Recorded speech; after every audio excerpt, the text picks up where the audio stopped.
بسم الله الرحمن الرحيم. أصحابتا شرفت لمركو هردمانتي نوائد سلامي. سلام الله عليكم ورحمة الله وبركاته. ما أنت waxaan rabaa inaan idin la wadaago book aad u sahalaya barashada luqadda Turkiga oo goordhow soo baxay oo la yiraahdo macallin la'aan asaaska af Turkiga baro. waxaana qoray walaalkeena Ibrahim Xasan Sheekh Abdi oo kamid ah ardada Soomaaliyeed ee Turkiga wax ku bartay gaar ahaan magaalada Bursa ayuu wax ku bartay. intaanan ka hor buuga u galin waxaan rabaa inaan dhowr qodob idin la wadaago. waxaan ognahay wadankan Turkiga xiliyadii u dambeeyay 10 sano ee u dambeysay waxa inaga dhaxeeyo xiriir iyo wada shaqeyn aad u ballaaran. Soomaali badan ayaa halkan dano kala duwan u timaado haday tahay waxbarasho iyo haday tahay maxaa la yiraahdaa ganacsi iyo haday tahay deegaan. sidaas darteed waxaan rabnaa in dadka Soomaaliyeed gaar ahaan kuwooda halkan dani kala dhaxeyso inay luqadda Turkiga bartaan oo xooga saaraan sababtoo ah barashada afkaasi wadanka danaha inaga dhaxeeyaan waxay inoo sahlaysaa in xiriirka labada wadan ay iyo isdhaxgalka labada bulshadood iyo kala faa'iideysiga danaha ku dhisan uu noqdo mid waxyaabo badan sidii la rabay looga faa'iideysan karayo.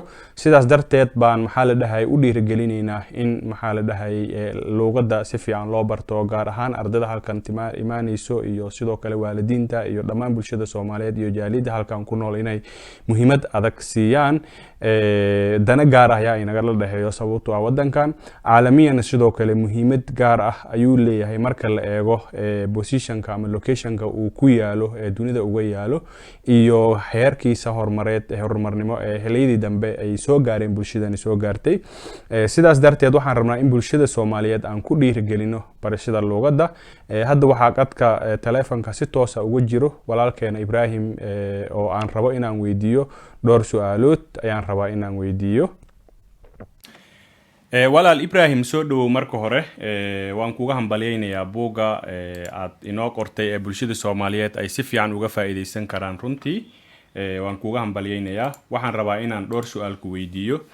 su'aasheena koowaad waxay tahay walaal maxaa kugu dhaliyay inaad buugaani qorto? وعليكم السلام. طلعت سمت مركز وما سنتهاي. هذا سكابر مجاي إبراهيم حسن. وأنا أرضي كمل أرضي الصومالية ودن كتركيا وحكومة جارهان بورصة. وعن دياريا فكرتي agriculture تا مصر يعني دياريا. هذا سؤال أصولات أتصله. أنا ودن كوحيمي لابد كل ستة توانكي. حلقة اسمها عن إيماني وحاجري markaan bilaabay yani jaamacada Turkiga soo la socoto waxa shardi ah ardaydu san bilaabin jaamacada waxa shardi ah in luqad la qaato. marka dadkii waxaan ku jiray aad ugu dhigtooday luqadda. arday kale waxa jirtay in saaxiibadan aad ugu dhigtooday marka baahi xilligaas jirtay ay ahayd baahida ugu weyn jirtay waxay ahayd yani ardayda Soomaaliyeed ma lahayn source ama buugaag ay ka akhristaan oo aan jaamacada ka ahayn wax loo diyaariyo oo arday Soomaaliyeed horay oo grammar ku saabsan oo hore u diyaarsan ama book la dhigi karo ma jirin. marka waxaan ahayn arday u baahan ama baahi la soo noolaatay ayaan ku saleynay buuga markaasi. yani fikrad saas ay ku bilaabatay dhowr arday isku tagnay. fikradii wixii ay hay markaan ka soo qaatay hawsha hortaasan ku bilaabay. marka baahi intaas ay sababtuna hadaan ku soo qowaynta aad u mahadsan tahay. marka maxay yihiin buugani qaybaha uu ka kooban yahay aad isleedahay maxaa la dhahay hordhac kooban hadii aad inaga siin karto? waa mahadsan tahay. buugani horta wuxuu ka koobmaa waa qaybta asaaska ah. sida la socono ardayda ajaanibta waxaa la baraa buugaag loogu talagalay ilaa 6 buug ugu badnaan ugu yaraan 4 buug. marka buuggeena wuxuu ka koobmaa 2 qaybood oo 6 buug ka mid ah waa qaybta asaaska la dhaho. yani 6 buug aan sheegnay waxa loo qaybiyaa 3 qaybood qayb asaas ah qayb dhexe iyo qayb oo ugu dambeys level ku sareeya. marka labada qayb asaaska oo A B iyo IK ama fasalka koowaad ama fasalka labaad labada buug la dhaho ayuu ka koobmaa. waxaan xoog ku saarnay marka qaybta grammarka oo baahi badan xilliga ka jirtay. wuxuu kaloo ka koobmaa buugga conversational oo wada sheekaysi ah. wuxuu kaloo ka koobmaa dictionary ilaa 1000 eray. wuxuu kaloo ka koobmaa ardayga markuu grammarka barto si uu jumlad u dhisi karo ilaa 200 jumladood.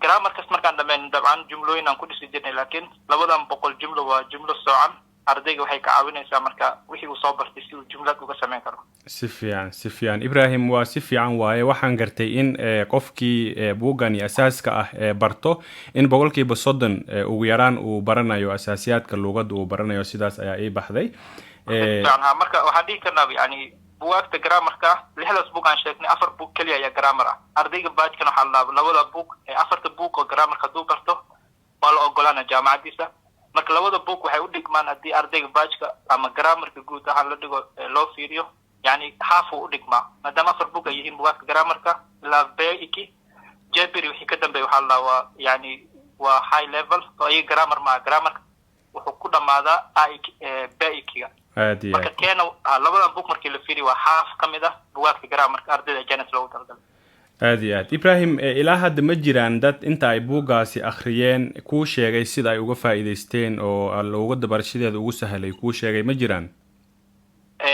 absad book markii aan soo saarnay fasalka koowaad ayaa ugu horeeyay markii aan soo saarnay macallimiintan u geynay macallimiinta markay soo tafaftireen kadib arday Soomaaliyeed oo marka bilow ahaa aabirka oo yurtada nala degana ayaa waxaan u dhiibay tijaabo ahaan ardaydu waxaan iri buugaan aan qornay la caaw soo fiiri muku anfacaya yani wax ma ka fahmaysaan habeenku yar la maqnaa wuxuu dhaynay baahidii i hayso oo dhan baad fahmay arday kale waxa jirto ayagana gaasaynta biga soo wacay waxay dhan buugtii oo soo gaareen yani wixii problem haystay oo dhanba yani waxa u maleysay inaad fahamsaneed meesha ku soo qortay marka taas ay ahayd ardaydii isticmaashayna sidaan meel badan ku sheegay yani Soomaali kaliya ma ahayn Arab ku jirta janib kale ku jira sababtuna يعني جرامر كاسي واحد أورسن بيقعدنا يعني جرامر جملوين كديسن سالياساس أي قعدنا يعني مركا أرضي ويجرن أو نوشكتي إني واحد بدن كفايدين معلمين نسدوا كلا يجينا مركا يتفسر رنتي وحنا نوشكين إن أرضي ده أتو به يبواك نوعنا وحتى يج حتى رنتي ويكورن بواك نوعنا أرضي مركا يكعونا يعني مركا ويجرن أرضي يودت معلمين أصحاب كلا رنتي نوشكين إني وقتاً فائدو لينا ardayda Soomaaliyeed aad Ibrahim aad u mahadsan tahay waxaan rajaynaynaa buugaada in laga faa'iideysan doono bulsho badan oo Soomaaliyeedna wax tari doono aadan ku salaamayna jazakallahu khayran adiga amada walaal mahadsan tahay jazakallahu khayran buugani meelo badan ayaad ka heli kartiin meelaha aad ka heli kartaan waxa kamid ah website-ka fursadaha.com oo aan idin kula wadaagi doono linkigiisa qaybta hoose ayaan idin kula wadaagi doonaa hadii aad joogto wadanka Turkiga dhexdiisa iyo wadanka dibadiisa labadaba waad soo dalban kartaa sida ugu sahlan ayaan isku day doonaa lagu keenay insha Allah hadii Ilaahay yiraahdo aad u mahadsantihiin wassalaamu calaykum wa rahmatullaahi wa barakaatuh